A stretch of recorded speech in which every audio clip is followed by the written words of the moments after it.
রাসূল সাল্লাল্লাহু আলাইহি সাল্লামের বাবা মা কি জাহান্নামী নাকি জান্নাতি? রাসূল সাল্লাল্লাহু আলাইহি সাল্লাম জাহান্নামের কথাই বলেছেন।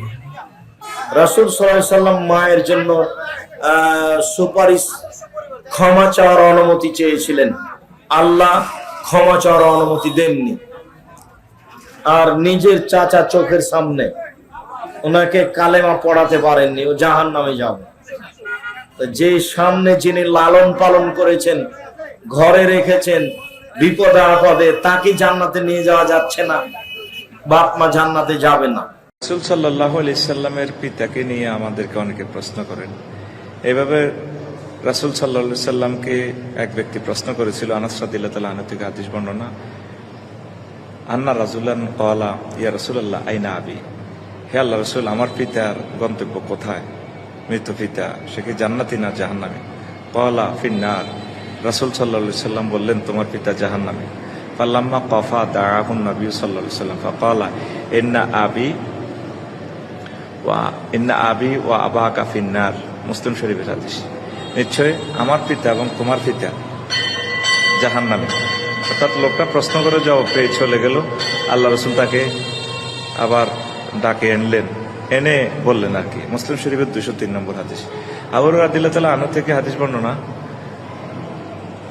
قال যারা নবী সাল্লাল্লাহু আলাইহি সাল্লাম কবর উম্মিহি, আল্লাহ রাসূল সাল্লাল্লাহু আলাইহি সাল্লাম তার মার কবর জিয়ারত করলেন। ফাবাকা ওয়া আবকা, তিনি যারা ছিল কাছাকাছি তিনি কাঁদলেন, অন্যদেরকেও কাঁদালেন।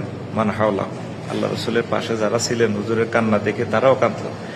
ফাকাল, এরপর আল্লাহ রাসূল সাল্লাল্লাহু আলাইহি সাল্লাম ওয়াজ করলেন এভাবে, আস্তাজানতু রাব্বি ফি আন আস্তাগফিরা লাহা, আমি প্রভুর কাছে দরখাস্ত করেছি যাতে আমার আম্মার জন্য ক্ষমা প্রার্থনা করতে পারি। ফালাম ইউজানলি, আমাকে ক্ষমা প্রার্থনা করার জন্য অনুমতি দেননি আল্লাহ জাল্লা শানু। ওয়াস্তাজানতুহু ফি আন আজুরা কাবরাহা, তবে আল্লাহ জাল্লা শানু আমার আম্মার কবর জিয়ারত করার জন্য অনুমতি দিয়েছেন। ফাউজিন আলী ফাজুরুল কবুরা ফাইন্নাহা তুজাক্কিরুল মাউতা। আল্লাহ রাসূল সাল্লাল্লাহু আলাইহি সাল্লাম বলছেন, তোমরা তোমাদের মৃত ব্যক্তিদের কবর জিয়ারত করো, এটা মৃত্যুকে স্মরণ করাইয়া দিবে। এটাও মুসলিম শরীফের হাদিস, আবু দাউদের হাদিস, নাসাই, ইবনে মাজাহ, হাকিম, তারগিব, মিশকাতুল মাসাবি হাদিস। আমাদের সমাজে যেভাবে চলমান, রাসূল সাল্লাল্লাহু আলাইহি সাল্লামের পিতামাতা জান্নাতি, তারা হানিফ সম্প্রদায়ের লোক, এগুলা বলা যাবে না। রসুলের উপর নাজিল হওয়া কোরআন পরে যদি তার গুনাহগার মা বাবার মাথায় যদি নূরের তাজ পরানো হয়, হেরার গুহায় জিবরিল আমিন এসে বলে, ইকরা বিইসমি রাব্বিকাল্লাযী খালাক, খালাকাল ইনসানা মিন আলাক, ইকরা ওয়া রাব্বুকাল আকরাম আল্লাযী আল্লামা বিল কালাম, আল্লামাল ইনসানা মা লাম ইয়ালাম। 5টি আয়াত নাজিল হওয়ার মাধ্যমে একে একে রফতা রফতা দরজান 30 পারা কোরআন মাজিদ দীর্ঘ 23 বছর ধরে যেই নবীর সিনায়ে পাকে আল্লাহ জাল্লা মাজদুহু নাজিল করেছে, আরে নবীর উপর নাজিল হওয়া কোরআন পড়লে যদি গুনাহগার উম্মত নূরের তাজ পায়, আর সেই কোরআন যেই নবীর সিনায়ে পাকে নাজিল হয়েছে, যেই নবীর হুজরায়ে আনোয়ারে নাজিল হয়েছে, সেই নবী যেই মা বাবার গর্ভে পৃষ্ঠে ছিল, সেই মা বাবা তো একটা দুইটা নূরের তাজ পরানো হবে না, পৃথিবীর সবচেয়ে কোটি গুণ বেশি নূরের তাজ আল্লাহ জাল্লা মাজদু আমার নবীর মা বাবার মাথার উপর পরানো হবে। বড় করে বলুন সুবহানাল্লাহ। সলিমউদ্দিন কলিমউদ্দিন, আপনি আব্দুল খালকুল, আপনি কোরআন বললে আপনার মা বাবা যদি নূরের তাজ পায়, তাহলে রসুলের মা বাবা জাহান্নামে যাবে। এটা কোনোদিন সুস্থ বিবেকবান বুখারী পড়ুক, মুসলিম পড়ুক, তিরমিজি পড়ুক, আবু দাউদ পড়ুক, নাসাই পড়ুক, তাফসীর পড়ুক, ফিকহ পড়ুক, সুলুক পড়ুক, জাহাদ পড়ুক, যাই পড়ুক না কেন, একজন ওয়াফাদার উম্মত সেই স্কুল, কলেজ, ইউনিভার্সিটি, ছোট বিদ্যালয়, মহাবিদ্যালয়, বিশ্ববিদ্যালয়, বাংলাদেশের বাইরে, from any kind of area of the world, পৃথিবীর যে কোনো প্রান্ত থেকে any kind of Islamic and religious and non Islamic scholar, সে কখনো নেভার টেল, সে কখনো বলতে পারে না, তার বিবেক যদি ঠিক থাকে এই কথা কোনোদিন বলতে পারে না, কোরআন পড়ে আমার মা বাবা নূরের তাজ হবে, আর কোরআন যার ঘরে নাজিল হয়েছে তার মা বাবা দুজকে যাবে, এই কথা কোনোদিন ওয়াফাদার উম্মত বলতে পারে না। কথা বলেন ঠিক না? আপনারা জানেন সৈয়দনা ইব্রাহিম খলিলুল্লাহ, আল্লাহ রাব্বুল আলামিন যাকে খলিলুল্লাহ বানিয়েছেন, সৈয়দনা ইব্রাহিম আলাইহিস সালাম এবং সৈয়দনা ইসমাঈল আলাইহিস সালাম, দুইজনেই বাবা এবং ছেলে খানায়ে কাবা নির্মাণ করার পরে আল্লাহ রাব্বুল আলামিনের কাছে দোয়া করেছেন। ওয়াইজ ক্বালা ইব্রাহিম, যখন আল্লাহ রাব্বুল হযরত ইব্রাহিম আলাইহিস সালাম বলছেন যে হে বারি তাআলা, যে আমি তোমার কাছে দোয়া করছি, রব্বি জাআল হাযাল বালাদা আমিনান ওয়াজনুবনি ওয়া বানিয়া আন না'বুদাল আসনাম। এই আয়াতটি পবিত্র কোরআনে মজিদের মধ্যে আছে। হযরত ইব্রাহিম আলাইহিস সালাম দোয়া করেছেন, রব্বি জাআল, হে প্রভু তুমি করো, হাযাল বালাদা আমিনান, এই মক্কা শহরকে নিরাপদ শহর বানাও। এটা দোয়া করেছেন সাইয়েদনা ইব্রাহিম আলাইহিস সালাম। এরপরে বলেছেন ওয়াজনুবনি, এবং আমাকে, ওয়া বানিয়া, এবং আমার বংশধরকে তুমি রক্ষা করো, পরহেজ করো, পরিত্রাণ দাও, বিরত রাখো, আন্না আবুদাল আসনাম, মূর্তি পূজা থেকে, মূর্তি পূজা থেকে আমাকে এবং আমার বংশধরকে, সন্তান সন্ততিদেরকে তুমি দূরে রাখো। এই দোয়া সাইয়েদনা ইব্রাহিম আলাইহিস সালাম আল্লাহর কাছে করেছেন। বরকত বলুন সুবহানাল্লাহ। এই আয়াতের মধ্যে কয়টি দোয়া? বরকত বলেন কয়টি দোয়া? রব্বি জাআল হাযাল বালাদা আমিনান, হে আল্লাহ তুমি এই শহরকে নিরাপদ শহর বানাও। Make this town the safe town, এটাকে তুমি নিরাপদ শহর বানাও। এক নাম্বার। ওয়াজনুবনি ওয়া বানিয়া আন না'বুদাল আসনাম, আমাকে এবং আমার বংশধরকে মূর্তি পূজা থেকে দূরে রাখো। বলেন সাইয়েদনা ইব্রাহিম আলাইহিস সালামের এই দোয়া আল্লাহর দরবারে কবুল হয়েছে নাকি হয়নি? জোরে বলেন, হয়েছে নাকি হয়নি? উনি তো নবীদের দাদা, হযরতে জাদ্দুল আম্বিয়া বলা হয়। হযরত ইব্রাহিম খলিলুল্লাহ, ওয়াত্তাখাযাল্লাহু ইব্রাহিমা খলিলা, আল্লাহ রাব্বুল আলামিন সাইয়েদনা ইব্রাহিম ইসলামকে খলিল বানিয়েছেন। এখন বলেন, যদি সাইয়েদনা ইব্রাহিম ইসলামের দোয়া যদি আপনারা মনে করেন আল্লাহর দরবারে কবুল হয়নি, তাহলে এটা আহলুস সুন্নাত ওয়াল জামাতের আলোকে কোরআন সুন্নাহ বিরোধী একটা আকীদা। এক, যদি দোয়া কবুল না হয়ে থাকে, তাহলে কবুল না হওয়া একটি দোয়া কোরআন শরীফের আয়াতের আলোকে আল্লাহ রাব্বুল আলামিন আমার নবীর উপর কোনোদিন নাজিল করতেন না। কথা বলেন ঠিক কিনা? যেহেতু হযরত সাইয়েদনা ইব্রাহিম ইসলামের এই দোয়া কোরআনের আয়াতের আলোকে আল্লাহ রাব্বুল আলামিন রাহমাতুল আলামিনের উপর নাজিল করেছেন, বোঝা যায় সকল নবীদের দোয়া যেমন কবুল, সাইয়েদনা ইব্রাহিম ইসলামের এই দোয়া আল্লাহর দরবারে কবুল। যেহেতু দোয়া কবুল হয়েছে, তো দোয়ার আলোকে আমরা বলতে পারি সাইয়েদনা ইব্রাহিম ইসলামের দোয়ার আলোকে মক্কা নগরী হলো নিরাপদ শহর, নিরাপদ একটি নগরী, এবং হযরত ইব্রাহিম ইসলামের বনিন বংশধরকে আল্লাহ রাব্বুল আলামিন দোয়া ইব্রাহিমের বদৌলতে মূর্তি পূজা আন না'বুদাল আসনাম, মূর্তি পূজা থেকে নিশ্চিতভাবে বিরত রাখার ব্যবস্থা করেছেন। বড় করে বলুন না সুবহানাল্লাহ। এরপরে খানায়ে কাবা নির্মাণ হওয়ার পরে হযরত ইব্রাহিম ইসলাম দোয়া করেছেন আল্লাহর কাছে, রব্বি জাআল রব্বানা ওয়াজআলনা মুসলিমাইন লাকা, রব্বানা ওয়াজআলনা মুসলিমাইন লাকা ওয়া মিন যুররিয়াতিনা উম্মাতাম মুসলিমাতান লাক। কোরআন শরীফে আছে না নাই? জোরে বলেন আছে না নাই? রব্বানা ওয়াজআলনা মুসলিমাইন লাকা। আপনারা যারা মাদ্রাসায় পড়ান, আপনারা নিশ্চয়ই আমার চেয়ে অনেক জ্ঞানী। আর যে সমস্ত জেনারেল লাইনের যে সমস্ত ভাইয়েরা আছেন, কোরআন হাদিস স্টাডি করেন, আপনারা বুঝবেন। হযরত ইব্রাহিম ইসলাম দোয়া করেছেন, রব্বানা, হে আমাদের প্রভু, ওয়াজআলনা, তুমি আমাদেরকে রাখো, মেক আস, আমাদেরকে রাখো, আমাদেরকে বানাও, আমাদেরকে রাখো, মুসলিমাইনে, মুসলমান হিসেবে, লাকা, সব সময় তোমার প্রতি, তোমার জন্য। এখানে ইব্রাহিম ইসলাম দ্বিবচন ব্যবহার করেছেন, দ্বিবচন ব্যবহার করেছেন, মুসলিমাইনে দ্বিবচন। যদি বহুবচন হতো তাহলে মুসলিমিনা বলতো। কি বলতো? মুসলিমিনা। ইব্রাহিম ইসলাম মুসলিমিনা বলেনি, বলেছেন কি? মুসলিমাইনে। তাহলে দ্বিবচন বলা হয় কয়জনকে? জোরে বলেন না, কয়জনকে? দুইজনকে। আরবিতে এক বচন, দ্বিবচন, বহুবচন, ওয়াহিদ তাসনিয়া জামা আছে। ইংরেজিতে সিঙ্গুলার এবং প্লুরাল, মাঝখানে কোনো দ্বিবচন নাই। বাংলাতে আছে এক বচন, দ্বিবচন, বহুবচন। হযরত ইব্রাহিম ইসলাম দোয়া করতেছেন, রব্বানা ওয়াজআলনা মুসলিমাইন লাকা ওয়া মিন যুররিয়াতিনা উম্মাতান মুসলিমাতান লাক। হে প্রভু, তুমি আমাদের দুইজনকে সার্বক্ষণিকভাবে মৃত্যু পর্যন্ত তোমার কাছে মুসলমান হিসেবে জীবিত রাখো। তাহলে দুইজন কেন? যেহেতু ইব্রাহিম ইসলামের দোয়ার মধ্যে আরেকজন অংশগ্রহণ করেছিলেন, উনি হচ্ছেন হযরতে ইসমাইল জবিহুল্লাহ। বড় করে বলুন না সুবহানাল্লাহ। ইব্রাহিম ইসলাম দোয়া করেছেন, ইসমাইল আলাইহিস সালাম আমিন বলেছেন। এই জন্য যেহেতু বাপ বেটা দুইজনেই নবী, দুইজনেই দোয়া করতেছেন, এই জন্য মুসলিমাইনে বলেছেন। আমাদের দেশে অনেকেই বলতে চায় এই দোয়ার মধ্যে ইসহাক আলাইহিস সালাম শামিল ছিলেন। নো, এই দোয়ার মধ্যে ইসহাক আলাইহিস সালাম শামিল ছিলেন না। ইসহাক আলাইহিস সালাম এই দোয়ার মধ্যে ছিলেন না। খানায়ে কাবা নির্মাণের ক্ষেত্রে হযরত ইব্রাহিম ইসলাম সাথে ইসমাইল আলাইহিস সালাম ছিলেন। কথা বলেন ঠিক কিনা? তার মুসলিমাইন এলাকা মানে আমরা আমাদের দুইজনকে মুসলমান আত্মসমর্পণকারী হিসেবে রাখো। সুতরাং এরপরে বলতেছেন ওয়াজআলনা মুসলিম ওয়া মিন যুররিয়াতিনা, ওয়া মিন যুররিয়াতিনা, আর আমাদের বংশ দিয়ে, মানে আমি, আমার ছেলে ইসমাইল, আমাদের বংশ দিয়ে কিয়ামত পর্যন্ত একটি গোষ্ঠী, একটি দল, একটি জামাত, একটি গ্রুপ, একটি সংখ্যক দল মানুষকে হযরত ইমাম মাহদী আলাইহিস সালাম, ঈসা রূহুল্লাহ কিয়ামত হওয়ার আগ পর্যন্ত উম্মাতাম মুসলিমাতাল্লাহ, মুসলিম উম্মাহ হিসেবে যুগে যুগে পৃথিবীতে তুমি বেঁচে থাকার, চালু রাখার একটা ব্যবস্থা করে দাও। বড় করে বলুন সুবহানাল্লাহ। এই দোয়া করেছিলেন ইব্রাহিম ইসলাম, দোয়ারতে আমিন বলেছিলেন ইসমাইল আলাইহিস সালাম। তাহলে বোঝা যায় কিয়ামত পর্যন্ত সৈয়দনা ইসমাইল আলাইহিস সালামের বংশ দিয়ে একটি দল এমন থাকবে যারা জমিনের উপর সর্বদা মুসলিম হিসেবে থাকবে। এই দোয়া কোরআন শরীফে আল্লাহ পাক আয়াতের ভিতর দিয়ে নাজিল করেছেন, আর দোয়াটা করেছেন ইব্রাহিম খলিলুল্লাহ। দোয়া কবুল হয়েছে কি হয় নাই বলেন? যদি আপনারা বলেন যে দোয়া কবুল হয়েছে, নিঃসন্দেহে কবুল হয়েছে, তাহলে ইসমাইল ইসলামের বংশ দিয়ে যুগে যুগে একটি দল উম্মাতাম মুসলিমাতাল্লাহ, একটি দল উম্মতে মুসলিমা হিসেবে বেঁচে থাকবে। এরপরে হযরতে ইব্রাহিম আলাইহিস সালাম দোয়া করতেছেন, রব্বানা ওয়াবাস ফীহিম রাসূলাম মিনহুম, হে আমার প্রভু, আমি যে আগে দোয়া করেছি আমার বংশধরকে মূর্তি পূজা থেকে তুমি দূরে রাখবা, আমি যে আগে দোয়া করেছি আমার বেটা ইসমাইল ইসলামের বংশ দিয়ে প্রত্যেক যুগে প্রত্যেক কালে একটা উম্মত মুসলিমা, একটি মুসলিম দল তুমি যুগে যুগে পৃথিবীতে বহাল রাখবা। এখন আমি দোয়া করতেছি, রব্বানা, হে আমাদের প্রভু, ওয়াবাস, তুমি ফাটাও, ফীহিম, রব্বানা ওয়াবাস ফীহিম রাসূলান, একজন রাসূল, মিনহুম, তাদের মধ্য থেকে, তাদের ভিতরে, তাদের মধ্য থেকে একটি রাসূল তুমি পাঠাও।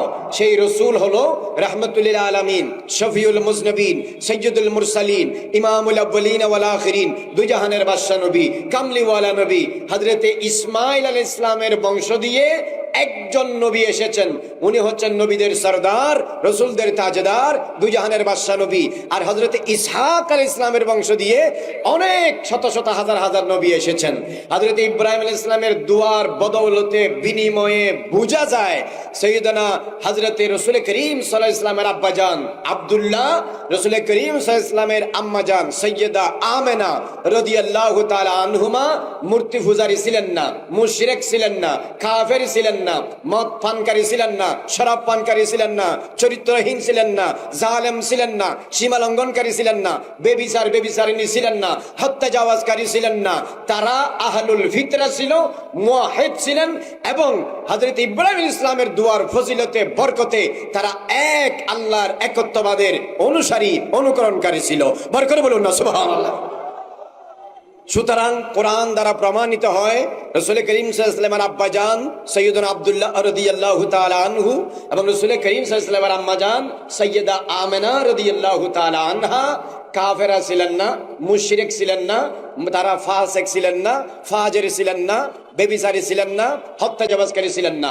তারা ছিলেন আহলুল ফিতরার অধিকারী, মুওয়াহিদ, এক আল্লাহকে বিশ্বাসকারী। চন্দ্র পূজা করেনি, সূর্য পূজা করেনি, নারী পূজা করেনি, গাছ পূজা করেনি, মূর্তি পূজা করেনি, শিরকি কোনো কাজের মধ্যে তারা জড়িত ছিলেন না।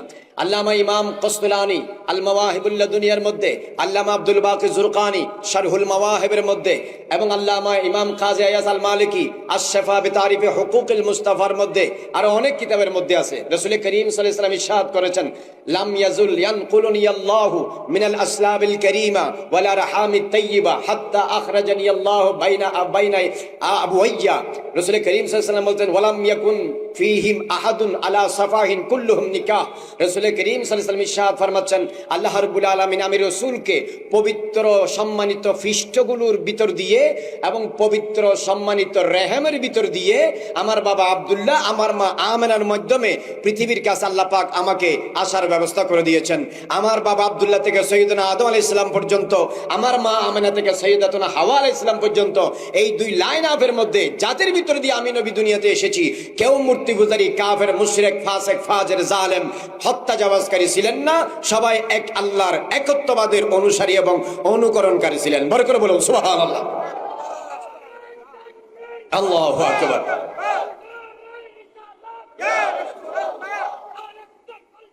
জিন্দাবাদ। এরপরে খেয়াল করেন, সূরা ওয়াদ-দুহার মধ্যে আল্লাহ রাব্বুল আলামিন বলতেছেন, ওয়াদ-দুহা ওয়াল-লাইলি ইযা সাজা মা ওয়াদ্দাআকা রাব্বুকা ওয়া মা ক্বালা ওয়ালাল আখিরাতু খায়রুল লাকা মিনাল উলা।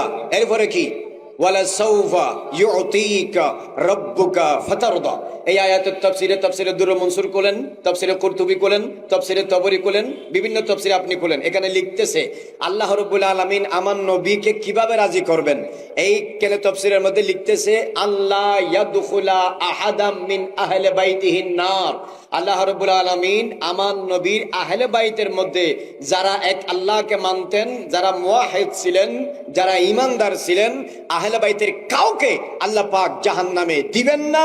এই ওয়াদা দিয়ে আল্লাহ রাব্বুল আলামিন আমার নবীকে কিয়ামতের দিন সন্তুষ্ট করবেন। তাহলে বোঝা যায় আহলে বাইতের হাসান হোসেন যদি জাহান্নামে না যায়, ফাতেমা যদি জাহান্নামে না যায়, মাওলা আলী শের খুদা যদি জাহান্নামে না যায়, আহলে বাইতের যদি কেউ জাহান্নামে না যায়, রাসূল পাকের বাবা আব্দুল্লাহ, রাসূল পাকের মা আমেনা রাদিয়াল্লাহু তাআলা আনহুমা জাহান্নামে যাবেন না, তারা জান্নাতে যাবেন। বড় করে বলুন সুবহানাল্লাহ। এরপরে হাদিসে পাকের মধ্যে এসেছে যে হযরতে ইমাম কুরতুবী আত-তাযকিরা কিতাবের মধ্যে লিখেছেন, জালালউদ্দিন সুয়ুতি আল হাবিলিল ফাতাওয়ার মধ্যে লিখেছেন, জালালউদ্দিন সুয়ুতি আল খাসাইসুল কুবরার মধ্যে লিখেছেন, ইমাম কাজী আয়াস আল মালিকি আশ-শাফা বিতারিফি হুকুকিল মুস্তাফার মধ্যে লিখেছেন। আরো অনেক কিতাবের মধ্যে আছে। কি আছে? হযরত আল্লামা জালালউদ্দিন সুয়ুতি, যিনি 2 লাখ সহিহ হাদিসের হাফেজ ছিলেন, 70 বারের বেশি জাগ্রত অবস্থায় আমার নবীকে চোখে দেখেছেন। বরকত বলুন সুবহানাল্লাহ। জালালউদ্দিন সুয়ুতিকে ইবনুল কুতুব বলা হয়। উনি হচ্ছেন এত বেশি কিতাব লিখেছেন।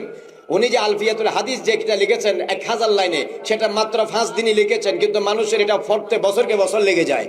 এরকম একজন জগৎ বিখ্যাত একজন আলেম আল্লামা জালালউদ্দিন সুয়ুতি রাসূল করিম সাল্লাল্লাহু আলাইহি ওয়াসাল্লামের আব্বা জান আম্মা জান যে নাজাত প্রাপ্ত জান্নাতি, এটার উপর 6টি কিতাব লিখেছেন। বড় করে বলেন না কয়টি? 6টি। এই কিতাবগুলো আপনারা স্টাডি করবেন, স্টাডি করলে এখানে পেয়ে যাবেন। আলা হযরত ইমাম আলা হযরত মুজাদ্দিদুদ্দিন মিল্লাত ইমাম আহমদ রাজা খান ফাজিলে বেরিলি মুহাদ্দিসে কাদরি, রাসূল পাক সাল্লাল্লাহু আলাইহি ওয়াসাল্লামের আব্বা জান আম্মা জান পূর্বপুরুষ যাদের ভিতর দিয়ে আমার নবী দুনিয়াতে এসেছেন, তাদের জান্নাতি নাজাত, এর উপর আলাদা একটা কিতাব লিখেছেন। কোরআন সুন্নাহ ইজমা কিয়া ফিকহি ইবারত উলামায়ে কেরামের আসার এবং তাদের তাসরিহাতের ভিতর দিয়ে মুদাল্লাল কিতাব লিখেছেন, যে শুমুলুল ইসলাম লিউসুলি আবাই নবীল লিউসুলিন নবীল কেরাম কিতাবের মধ্যে বিস্তারিত তিনি লিখেছেন। তো ওখানে লিখতেছে আম্মা জান আয়েশা সিদ্দিকা রাদিয়াল্লাহু তাআলা আনহা থেকে হাদিস বর্ণিত, রাসূল করিম সাল্লাল্লাহু আলাইহি ওয়াসাল্লাম আল্লাহর কাছে আবেদন করেছেন, সালান নবী সাল্লাল্লাহু আলাইহি ওয়াসাল্লাম রাব্বাহু, রাসূল করিম সাল্লাল্লাহু আলাইহি ওয়াসাল্লাম আল্লাহর কাছে আবেদন করেছেন, আইয়ুহাইয়া বুয়াইহি, হে আল্লাহ তুমি হযরত ঈসা আলাইহিস সালামকে মুর্দা জিন্দা করার ক্ষমতা দিয়েছো, হযরত হিজকিল আলাইহিস সালামকে মুর্দা জিন্দা করার ক্ষমতা দিয়েছো। আমি নবী তোমার কাছে দোয়া করতেছি, আমার মা বাবাকে তুমি আমার সামনে জিন্দা করে দাও। আমার নবী দোয়া করলেন, বলেন দোয়া কবুল না ফেরত? বলেন দোয়া কবুল না ফেরত? আমার নবী দোয়া করেছেন, যেহেতু হযরতে খাজা আব্দুল্লাহ আমার নবী মায়ের গর্ভে থাকতে ইন্তেকাল করেছেন। আমেনা 6 বছর বয়সে নানার বাড়ি থেকে ফিরে আসার সময় আবুয়া নামক জায়গায় ইন্তেকাল করেছেন। কথা বলেন ঠিক কিনা? তাহলে রাসূল করিম সাল্লাল্লাহু আলাইহি ওয়াসাল্লাম বলতেছেন, আমার মা বাবাকে আল্লাহ তুমি জিন্দা করে দাও। ঈসা আলাইহিস সালামকে তুমি যদি এই ক্ষমতা দিতে পারো, ঈসা আলাইহিস সালামের দোয়ায় যদি 1000 বছরের মুর্দা জিন্দা হয়, হিজকিল আলাইহিস সালামের দোয়ায় যদি মুর্দা জিন্দা হয়, তা আমার নবী তো ঈসা নবীর সরদার, মুসা নবীর সরদার, तमाम নবীদের তাজেদার, সাইয়্যিদুল আম্বিয়া ইমামুল মুরসালিন রাহমাতুল্লিল আলামিন তো ইশারা করলে পুরো কবরে যা আছে সবাই জিন্দা হয়ে যাবে। আমার নবী দোয়া করেছেন, আল্লাহ রাব্বুল আলামিন আমার নবীর সামনে সাইয়্যিদনা আব্দুল্লাহ রাদিয়াল্লাহু তাআলা আনহু, সাইয়্যিদাতুনা আমিনা রাদিয়াল্লাহু তাআলা আনহাকে দুবারা জিন্দা করেছেন। জিন্দা হয়েছেন আমার নবীর জবানে কালেমায়ে তাইয়্যিবা, কালেমায়ে শাহাদাত পড়ে মা বাবা দুইজন মুস্তাফাকে দেখে দেখে ঈমান এনেছেন। সুম্মা আমাতাহুমা, এরপর আল্লাহ পাক আমার নবীর মা এবং বাবাকে আবার আযিমুশ শান ভাবে মাজারে যাওয়ার ব্যবস্থা করে দিয়েছেন। বড় করে বলুন সুবহানাল্লাহ। আল্লাহু আকবার। ইয়া রাসূলুল্লাহ। সুতরাং এর দ্বারা বোঝা যায় রাসূল করিম সাল্লাল্লাহু আলাইহি ওয়াসাল্লামের আব্বা জান আম্মা জান মুমিনা ছিলেন। অনেকে বলে যে এরা কিভাবে ঈমান এনেছেন। দেখেন হযরত ঈসা আলাইহিস সালাম থেকে শুরু করে আমার নবী পর্যন্ত 570 বছর, বেশার কম। কথা বলেন ঠিক কিনা? এই সময়ের মাঝখানে আর কোন নবী রাসূল আসেনি। কথা বলেন না, আর কোন নবী রাসূল আসেননি। ঈসা আলাইহিস সালাম দুনিয়া থেকে আল্লাহ পাক তুলে নেওয়ার পরে মাঝখানের যে সময়টা ছিল, এই সময়টা হলো আহলুল ফাতরা। আহলুল ফাতরা আপনারা জানেন, অনেকে অভিযোগ করে আমাদের হানাফি মাযহাবের ইমাম আযম আবু হানিফা রাহমাতুল্লাহি আলাইহি নাব্বারাল্লাহু মাযারুহু রাফাআল্লাহু দারজাতাহু আযাল্লানাল্লাহু ইয়াওমাল কিয়ামাতি তাহতা জিল্লি রাহমাতিহি ওয়া শাফকাতিহি ওয়া শাফাআতিহি। হযরত সাইয়্যিদনা ইমাম আযম আবু হানিফার কনফারেন্স, এই জন্য আমি ওনার কথা বলছি। ওনার লিখিত কিতাব আছে, ওনার দিকে মনসুব করা কিতাব আল ফিকহুল আকবর। ফিকহুল আকবরের মধ্যে একটা শুরুতে একটা কথা আছে যে রাসূল করিম সাল্লাল্লাহু আলাইহি ওয়াসাল্লামের আব্বা জান আম্মা জান উনি কুফরি অবস্থায় মৃত্যুবরণ করেনি। এবার লেখা আছে মা মা তালাল কুফরে, কিন্তু দুশমনের রসুল যারা কিতাব ছাপায়, ওরা কিতাব ছাপানোর সময় মা মা তার মধ্যে মাটা বাদ দিয়ে মা তালাল কুফর করে ছাপাই দিছে। এরপরে তারা দলিল দেয় রসুল কেন আব্বা জান আম্মা জান কাফের অবস্থায় মারা গেছে, ইমাম আবু হানিফা কিতাবে লিখছে। বড় করে বলুন নাউজুবিল্লাহ। গাজীউদ্দিন মিল্লাত ইমাম আহলে সুন্নাত ওয়াইসুল কোরআন ইসানি আজজুল হক শেরে বাংলা আল কাদেরি ফতোয়া আজিজিয়ার মধ্যে এটা বিস্তারিত লিখেছেন। ইমাম আজম আবু হানিফা মা তালাল কুফরে লেখে নাই, উনি লিখেছেন মা মা তালাল কুফরে। রাসূল পাকের আব্বা জান আম্মা জান কুফরি অবস্থায় মৃত্যুবরণ করেনি, এটা ছিল ইমাম আজম আবু হানিফার কথা। কিন্তু জাহেলেরা দুশমনেরা কিতাব ছাপানোর সময় সুকৌশলে মাটা কি দিয়ে দিয়েছে, বাদ দিয়ে দিয়েছে। বলেন মাটা কি দিয়ে দিয়েছে, বাদ দিয়ে দিয়েছে।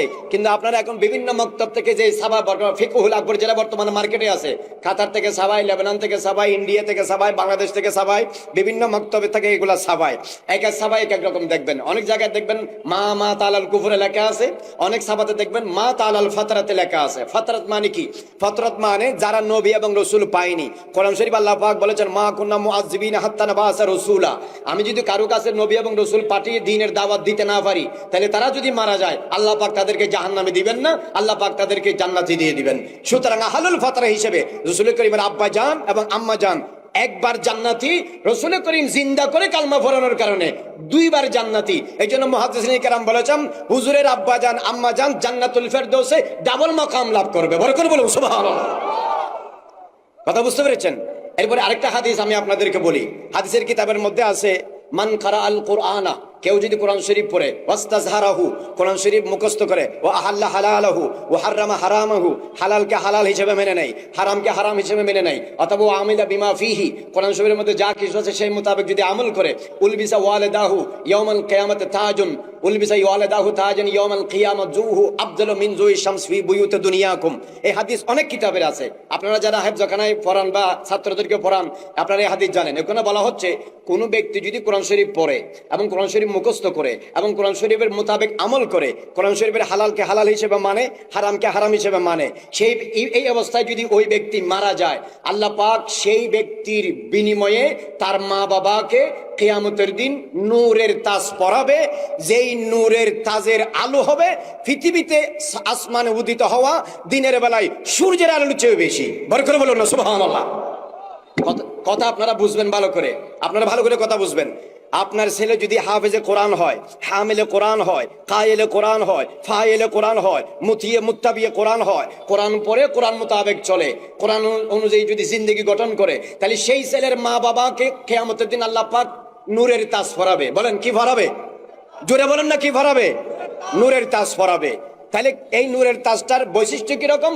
জুহু আফজালু মিন জুই শামস ফি বুয়ুতি দুনিয়াকুম, তোমাদের দুনিয়াতে দিনের বেলায় সকালবেলায় যে সূর্য উঠে, ওই মা বাবার মাথার তাজের আলো দুনিয়ার সূর্যের চেয়ে বেশি হবে। আল্লাহু আকবার বলেন। এখন বলেন লৌহে মাহফুজের কিতাব, হেরার গুহার কিতাব, যেই কিতাব রসুলের উপর নাজিল হয়েছে, রসুলের মাধ্যমে পাওয়া উম্মত, এই কোরআন শরীফ পড়লে, কোরআন মোতাবেক চললে, কোরআন অনুযায়ী জীবন গঠন করলে, তার গুনাহগার মা বাবাকে যদি কিয়ামতের দিন নূরের তাজ পরানো হয়, তাহলে ছেলের কারণে মা বাবা যদি সম্মানিত হয়, আপনারা বলেন নূরের তাজ কি কাফেরকে পরায় না মুমিনকে পরায়? বড় করে বলেন কাফেরকে না মুমিনকে? আচ্ছা, যার মা বাবাকে নূরের তাজ পরানো হবে, সেই মা বাবা যদি গুনাহগার হয়, ছেলের কারণে আল্লাহ পাক মা বাবার গুনাহ মাফ করে দিবে। কথা বলেন ঠিক কিনা? কোন জাহান্নামীকে নূরের তাজ পরাবে না, নিশ্চয় জান্নাতীকে পরানো হবে। কথা বলেন ঠিক কিনা? এবং সেই নূরের তাজের আলো দুনিয়ার সূর্যের চেয়ে কম না বেশি? এটা আমার নবী বলেছেন। প্রিয় হাজরিন, ফেনীর মানুষ, সারা পৃথিবীর মানুষ যারা বক্তব্য শুনতেছেন, বিবেককে প্রশ্ন করুন, রসুলের উপর নাজিল হওয়া কোরআন পরে যদি তার গুনাহগার মা বাবার মাথায় যদি নূরের তাজ পরানো হয়, হেরার গুহায় জিবরিল আমিন এসে ইকরা বিইসমি রাব্বিকাল্লাযী খালাক, খালাকাল ইনসানা মিন আলাক, ইকরা ওয়া রাব্বুকাল আকরাম আল্লাযী আল্লামা বিল কালাম, আল্লামাল ইনসানা মা লাম ইয়ালাম। 5টি আয়াত নাযিল হওয়ার মাধ্যমে একে একে রফতা রফতা দরজান দরজান 30 পারা কোরআনে মাজিদ দীর্ঘ 23 বছর ধরে যেই নবীর সিনায়ে পাকে আল্লাহ জাল্লা মাজদুহু নাযিল করেছে, আরে নবীর উপর নাযিল হওয়া কোরআন পড়লে যদি গুনাহগার উম্মত নূরের তাজ পায়, আর সেই কোরআন যেই নবীর সিনায়ে পাকে নাযিল হয়েছে, যেই নবীর হুজরায়ে আনোয়ারে নাযিল হয়েছে, সেই নবী যেই মা বাবার গর্ভে পৃষ্টি ছিল, সেই মা বাবা তো একটা দুইটা নূরের তাজ পরানো হবে না, পৃথিবীর সবচেয়ে কোটি গুণ বেশি নূরের নূরের তাজ আল্লাহ জাল্লা মজদু আমার নবীর মা বাবার মাথার উপর পরানো হবে। বড় করে বলুন সুবহানাল্লাহ, আল্লাহু আকবার।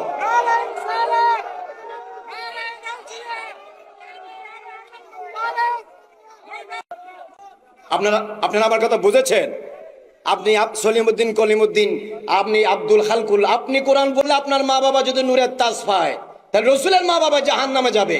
এটা কোনোদিন সুস্থ বিবেকবান বুখারী পড়ুক, মুসলিম পড়ুক, তিরমিজি পড়ুক, আবু দাউদ পড়ুক, নাসাই পড়ুক, তাফসীর পড়ুক, ফিকহ পড়ুক, সুলুক পড়ুক, জাহাদ পড়ুক, যাই পড়ুক না কেন, একজন ওয়াফাদার উম্মত সেই স্কুল, কলেজ, ইউনিভার্সিটি, ছোট বিদ্যালয়, মহাবিদ্যালয়, বিশ্ববিদ্যালয়, বাংলাদেশের বাইরে, from any kind of area of the world, পৃথিবীর যে কোনো প্রান্ত থেকে, any kind of Islamic and religious and non Islamic scholar, সে কখনো নেভার টেল, সে কখনো বলতে পারে না, তার বিবেক যদি ঠিক থাকে এই কথা কোনোদিন বলতে পারে না কোরআন পড়ে আমার মা বাবা নূরের তাজ হবে, আর কোরআন যার ঘরে নাযিল হয়েছে তার মা বাবা দুজকে যাবে, এই কথা কোনোদিন ওয়াফাদার উম্মত বলতে পারে না। কথা বলেন ঠিক না? সুতরাং আহলে সুন্নাত ওয়াল জামাতের আকীদা আপনারা হৃদয়ের মধ্যে ধারণ করে রাখবেন। এই কথা যারা বলে তারা পথভ্রষ্ট, তারা বিবেকে অন্ধ, দে আর ব্লাইন্ড এন্ড মিসগাইডেড পিপল। আপনারা তাদের অনুসরণ করবেন না। আপনারা খেয়াল রাখেন, হযরত ইউনূস আলাইহিস সালাম মাছের পেটে 40 দিন ছিলেন। বলেন কয় দিন? জোরে বলেন কয় দিন? এখানে কি দোয়া পড়েছেন? লা ইলাহা ইল্লা আনতা সুবহানাকা ইন্নী কুনতু মিনাজ জালিমিন। মাছের পেটের মধ্যে ঢুকাইছে আল্লাহ, আবার মাছের পেট থেকে বের করার ব্যবস্থা করে দিয়েছেন কে? আল্লাহ। জিবরিল আমিন এসে সমুদ্রের মধ্যে এলান করেছেন, হে সমুদ্রের মাছেরা শোনো, পৃথিবীতে যত মাছ আছে সব মাছের চেয়ে ওই মাছের মর্তবা বেশি যেই মাছের ভিতরে সৈয়দনা ইউনূস বিন মাত্তা ইউনূস আলাইহিস সালাম 40 দিন ছিলেন। এখন বলেন মাছের দাম কেন বেড়েছে? মাছের কারণে না নবীর কারণে? এই আওয়াজ দিয়ে বলেন, মাছের কারণে না নবীর কারণে? কোন নবী? ইউনূস আলাইহিস সালাম। বলেন, ইউনূস আলাইহিস সালাম যদি মাছের পেটে থাকলে সেই মাছ যদি জান্নাতে যায়, সেই মাছ যদি জান্নাতে যায়, গমজ ওয়ুনিল বাসায়ের ফি শারহে কিতাব আল আসবাব ওয়ান নাজায়ের, আল আসবাব ওয়ান নাজায়ের সারা গমজ ওয়ুনিল বাসায়ের কিতাবের মধ্যে আল্লামা ইমাম হামাবি হযরত মুকাতিল রাদিয়াল্লাহু তাআলা এর একটি রিওয়ায়াত এনেছেন। উনি বলেছেন আশরাত মিনাল হাইওয়ানাত তাদখুলুল জান্নাহ, 10 প্রকার প্রাণী জান্নাতে যাবে। তার মধ্যে একটা হলো ইউনূস আলাইহিস সালামের ওই মাছ, যেই মাছের মধ্যে পেটের ভিতরে ইউনূস আলাইহিস সালাম 40 দিন তশরিফ নিয়েছেন। কথা বলেন ঠিক কিনা? এবার বলেন, ইউনূস আলাইহিস সালামের মর্যাদা বেশি না রাহমাতুল লিল আলামিনের মর্যাদা বেশি? বুঝে শুনে উত্তর দেন। ইউনূস আলাইহিস সালামের মর্যাদা বেশি না আমাদের নবীর মর্যাদা বেশি? তিলকা রুসুল ফাদ্দালনা বা'দুহুম আলা বা'দ মিনহুম মান কাল্লামা আল্লাহু ওয়া রাফা বা'দাহুম দারাজাত। আমার নবী বলেছেন আনা কাইদুল মুরসালিনা ওয়ালা ফখরা, I am the best prophet of the world, আমি পৃথিবীর সব নবীর সেরা নবী। আমার নবী বলেছেন আমি হচ্ছেন শ্রেষ্ঠ নবী, আল্লাহ রাব্বুল আলামিন আমাকে শ্রেষ্ঠ নবী বানিয়ে পাঠিয়েছেন। ইউনূস নবী মাছের পেটে থাকলে, মাছ যদি হাইওয়ান হওয়ার পরেও, প্রাণী হওয়ার পরেও জান্নাতে যায়, তো রাহমাতুল লিল আলামিন, শফিউল মুজনবিন, সাইয়্যিদুল মুরসালিন, ইমামুল আউয়ালিন ওয়াল আখিরিন, দুই জাহানের বাদশা নবী, আমাদের আপনাদের মতো গুনাহগার নালায়েক ও যোগ্য উম্মতদেরকে বরোজে কিয়ামত শাফাত দিয়ে তারানেওয়ালা নবী, দীর্ঘ 9 মাস যেই আমেনার গর্ভে ছিল, সেই আমেনা কেমনে দুজকে যাবে? আল্লাহর ইজ্জতের কসম, রাসূল পাকের বাবা আব্দুল্লাহ এবং আম্মা সাইয়্যিদা আমেনা জান্নাতুল ফেরদৌস আলা শান মাকামে থাকবে। বড় করে বলুন সুবহানাল্লাহ। কথা বলেন ঠিক কিনা? ইউনূস নবী ফেটে থাকলে যদি মাছ জান্নাতে যায়, তা আমার নবীর মা বুঝি জাহান্নামে যাবে? জাহেলের বাচ্চা জাহেল। মানুষের বিবেক যদি শয়তানের কাছে বন্ধক হয়, তখন মুখ দিয়ে এরকম কথা বের হয়। কথা বলেন ঠিক কিনা? সুতরাং আপনারা শুনেন, listen to me, keep in silence, আমার কথা শুনেন। এরপরে ফিকহের সব কিতাবে লেখা আছে, আপনারা কিতাব খুলে দেখবেন। আন্নাল বুকাত আল্লাতী ইত্তাসালাত বিজাসাদিন নবী সাল্লাল্লাহু আলাইহি ওয়াসাল্লাম ওয়া হিয়া আফজালু মিনাল আরশ, মাজারে পাকে, রওজা শরীফে, মদিনাতুল মুনাওয়ারায় যেই মাজার আমার নবী শুয়ে আছেন, আরাম ফরমাচ্ছেন, সেই আমার নবীর পেট শরীর মুবারকের সাথে যেই মাটি লেগে আছে, সেই মাটি হানাফি, শাফি, মালিকি, হাম্বলি সব মাযহাব মোতাবেক আরশ থেকে দামি। কথা বলেন ঠিক কিনা? রসুলের সাথে মাটি লাগলে যদি মাটি 800 থেকে দামি হয়, রসুল যে মায়ের পেটের ভিতরে ছিল সেই মা যদি জাহান্নামে যাবে, কেমন? সেই মা জাহান্নামে যাবে। হ্যাঁ, রসুলের হাদিস পরে রসুলের মা বাবারে জাহান্নামে পাঠায়, হুজুর বসে আছে জান্নাতে যাইতে। এরকম হুজুর চিন্তা করেন, বাংলাদেশে এরকম হুজুর আছে, এরকম হুজুরে বাংলাদেশের মাটিতে বসবাস করে।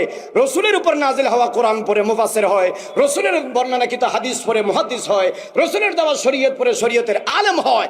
এই হুজুর আবার বুখারী মুসলিম পড়ে ফতোয়া দেয় আমি জান্নাতে যাব, আমার মা বাবা জান্নাতে যাবে, রসুলের মা বাবা দুজখে যাবে। বলেন এই আলেম না জাহেল? আলেম না জাহেল? আচ্ছা শুনেন, আল্লাহ রাব্বুল আলামিন পবিত্র কোরআন শরীফে ইরশাদ ফরমাচ্ছেন, ইয়াউমা লা ইউখিযুল্লাহুন নাবিয়্য ওয়াল্লাযিনা আমানু মাহু। আল্লাহ পাক কিয়ামতের দিন আমার নবীকে এবং আমার নবীর গোলাম ঈমানদারদেরকে লাঞ্ছনিত করবেন না, অপমানিত করবেন না। এখন বলেন, আপনার সামনে যদি বলা হয় আপনার মা বাবারে আমি ফিটা দেবো, মারবো, দুজকে দেব, জাহান্নামে দেব, আপনার মা বাবা সুর, ডাকাত, বদমাশ, শরাবখোর, মূর্তি পূজারী, এরকম যদি আমি আপনার সামনে আপনার মা বাবার কথা বলি, বলেন আপনাকে অপমান করা হবে কি হবে না? বলেন হবে কি হবে না? কোরআন শরীফ আল্লাহ পাক বলেন, ইয়াউমা লা ইউখিযুল্লাহুন নাবিয়্য ওয়াল্লাযিনা আমানু মাহু। কিয়ামতের দিন আল্লাহ পাক আমার নবীকে অসম্মানী করবেন না, আমার নবীকে অপদস্থ করবেন না, আমার নবীকে লাঞ্ছিত করবেন না। তো কি করবেন? আসা আইয়াবা আসাকা রাব্বুকা মাকামান মাহমুদা। আল্লাহ পাক আমার নবীকে আরশের ডান পাশে আলিশান মাকামে মাহমুদ আল্লাহ পাক আমার নবীকে বসাবে। কথা বলেন ঠিক কি না? আমার নবী বলতেছে, আমি যখন মাকামে মাহমুদে বসবো, আমার আহলে বাইত এবং আমার উম্মত প্রত্যেকজনের জন্য শাফাআত করব, এবং আমার মা বাবা আমার শাফাআতের ভিতর দিয়ে, আমার নেক নজরের ভিতর দিয়ে, আমার সওয়ালের ভিতর দিয়ে মাকামে মাহমুদে বসে আমি দেখব আমার মা বাবা জান্নাতে যাচ্ছে। বড় করে বলুন সুবহানাল্লাহ। আল্লাহ পাক কিয়ামতের দিন আমার নবীকে অপমান করবেন না, এটা গ্যারান্টি দিয়েছেন। কি দিয়েছেন? জোরে বলেন, কি দিয়েছেন? গ্যারান্টি দিয়ে